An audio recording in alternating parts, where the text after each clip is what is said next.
got our frame rails sat in place on this car.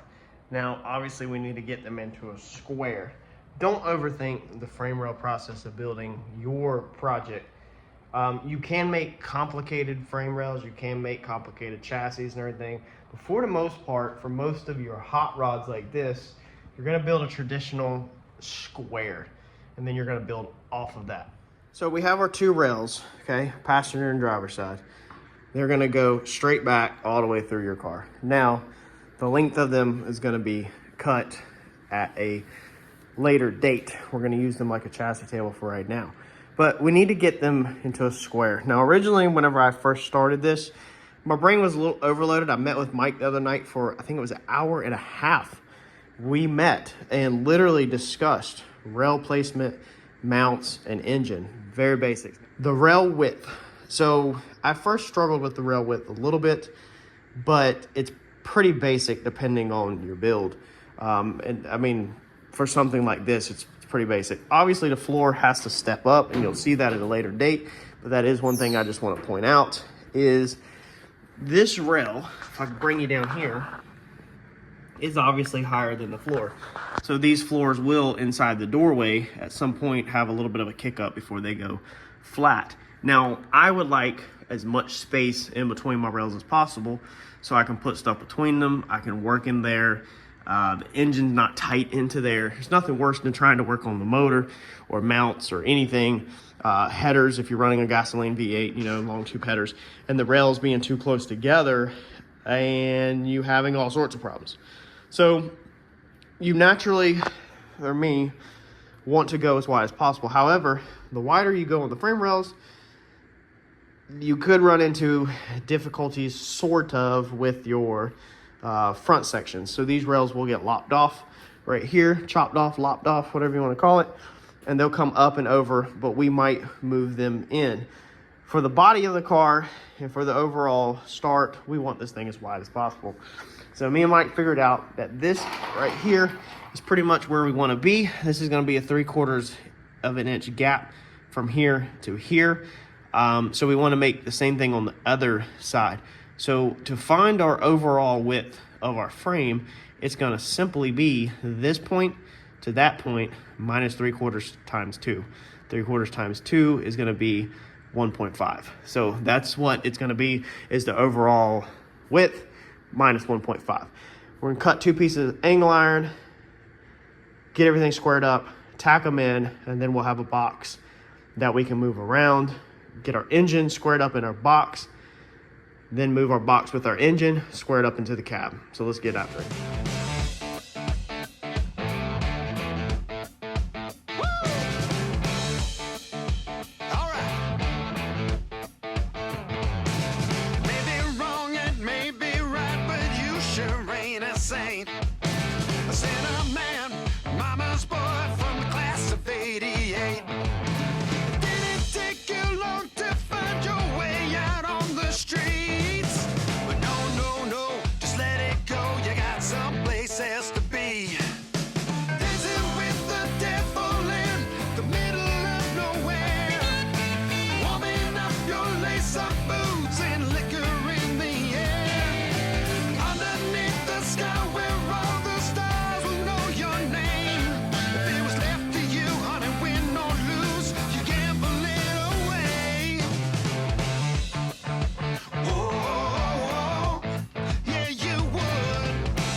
Chance you get, looking mean and feeling fit, all wicked with no rest. The streets are filled with pretty girls with diamonds round their necks. So no, no, no, don't let it go. You got someplace else to get. Dancing with the devil in the middle of nowhere, warming up your lace-up boots and liquor in the air. Yeah, underneath the sky we're all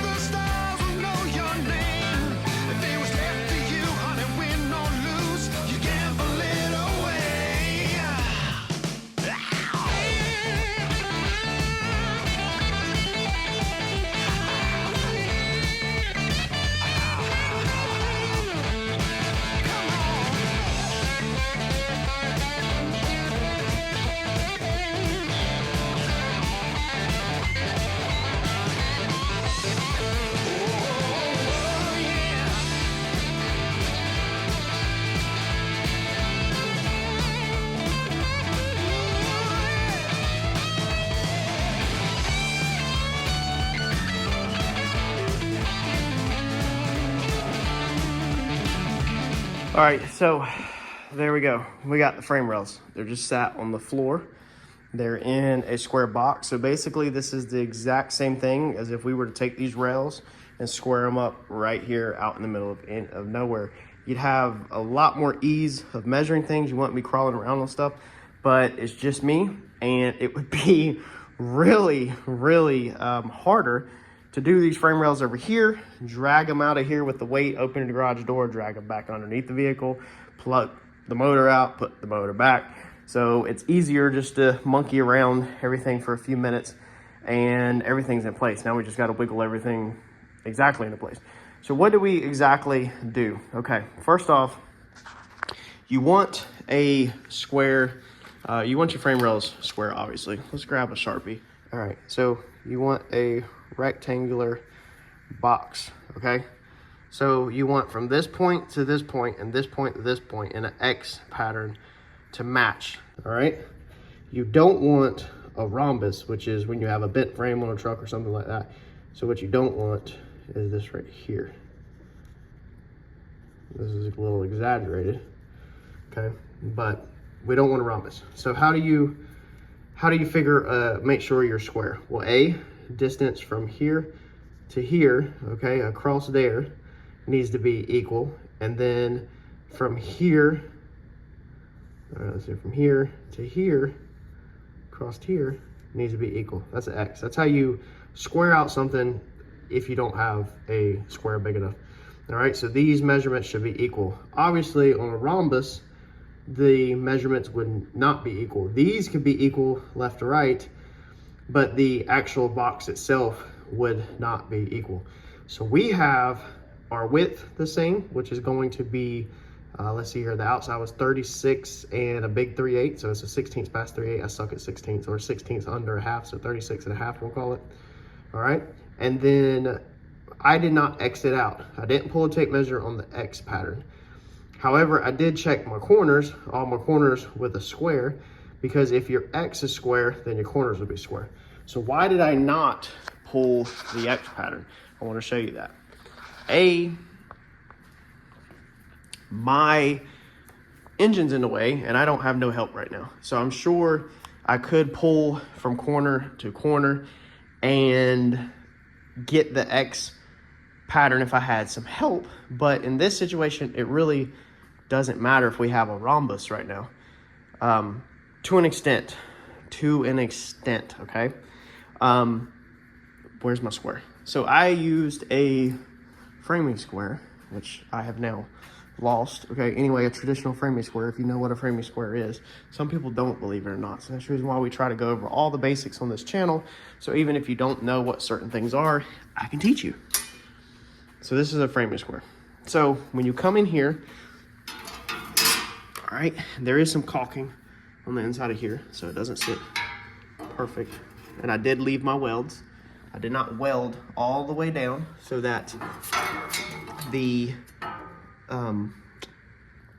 square could hit it. All right, let's see, that side has too much junk between caulking and everything to do it one-handed. And the welds are down a little farther. All right, so if we look down there, all right, that looks good. There's a little bit of, let's see here.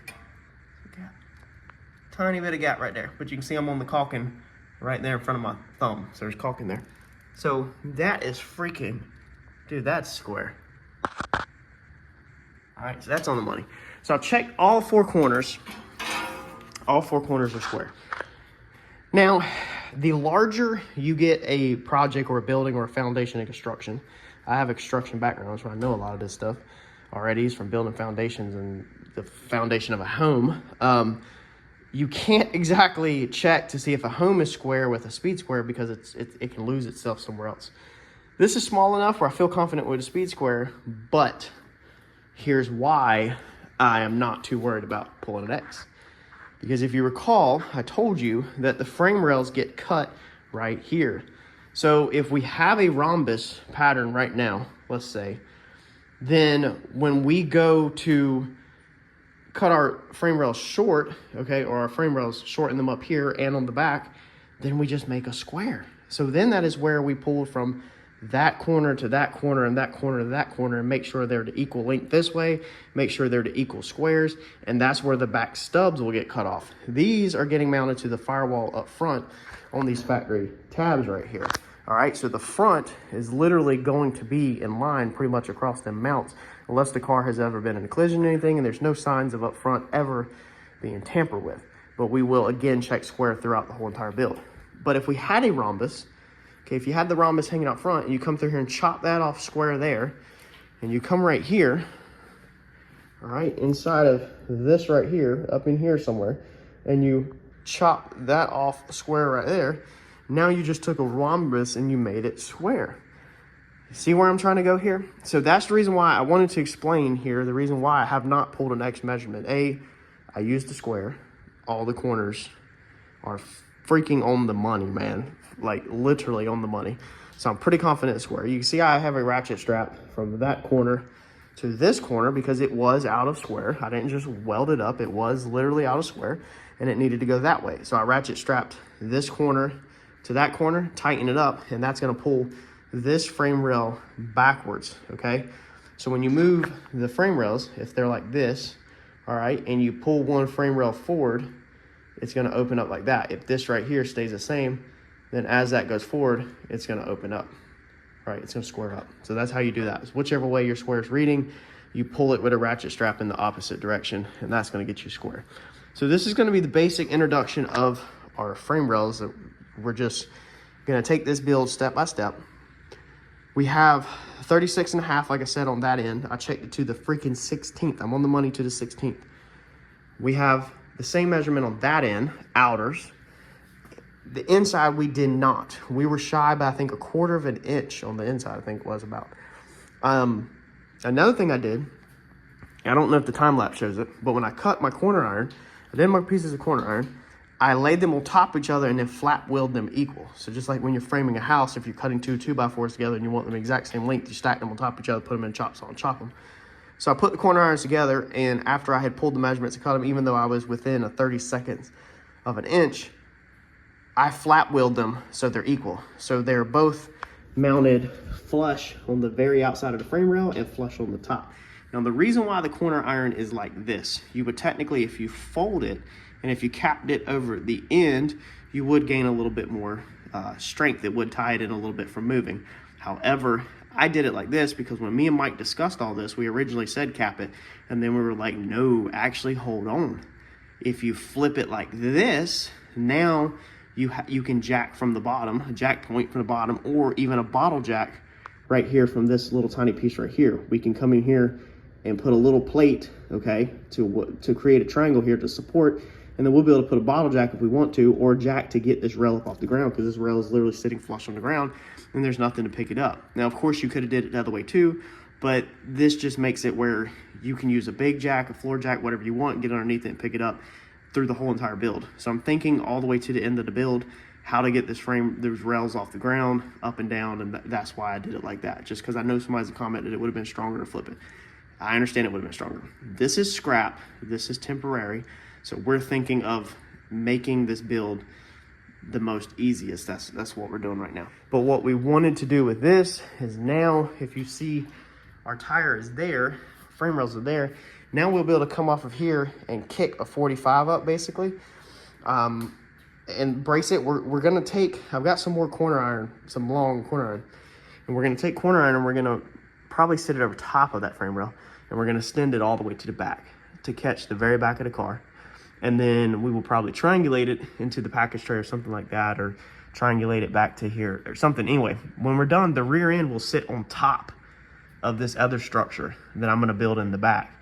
And that's gonna act as a chassis table. So I will be able to keep the wheel in mock-up position where it's at right now and know that it is perfect on the ground. And we will physically weld the freaking rear end, tack it to the structure we build back there. And then we'll be able to lift this whole car up and down off the ground with these points. This back here, this corner iron back here is done the exact same way. It's flipped the same way so that you can get a jack underneath it and lift up on both sides, a little bottle jack. I've ordered 4 bottle jacks. There's 2 in there. There's 2 more in the house. I've got 4 new bottle jacks plus everything I got here to lift us up. So that catches us up to that. Like I said, I was a 1/4 inch shy. I think I got distracted on the inside of the rails. So I took a scissor jack out of a car and a 2x4, and I literally spread the rails open to where it's the exact same measurement. So our frame rails are 100% perfectly parallel to each other, and they are freaking on the money, square within, I'd say, a 30 seconds of an inch. But that doesn't, we don't have to be that precise because of how we're building this thing. Remember, we're only in the beginning stages of this. So if you say that you should check the level of the frame rails front to back and you want them on a perfectly smooth surface, which you traditionally do, that's why you build on a chassis table, because it's 100% smooth. Concrete is pretty decently smooth, but it does go downhill. But the stuff that we welded in here, we can literally still roll these rails. So if one needs to come up to match the other one, then it can, or if one needs to sag down, it can. And once we get the motor in there, that's really going to lock it in. Before we set the motor, we will make sure the rails are at the same exact height and level and degree. We can't bend the rails like this. There's no way they can be bent like that. It's pretty freaking strong metal. But we will shim them up and check the degrees whenever we go to set the motor. That's the reason why we set that corner iron like I did, because now the bottle jack, scissor jacks, you can literally just pick up on just one rail to make it match the other rail. I hope this brings you up to speed on how to set the 2 rails in your car. We're gonna move forward with setting the motor, and then we're gonna set the cab. We're gonna attach the cab to these rails, and then our whole hot rod is one piece, and now it can come up off the ground, and we can finally sweep underneath it. We can lift it way up. We can work rocker panels. We can work everything up off the ground because we have our 2 main frame rails set. Y'all smash that like button for me. Let me know what you think about these rail placements. The very first step, it's pretty basic, build a square, but there is a little bit more to it. That's why I wanted to go over it, and I'm gonna catch y'all in the next video. Chance you get.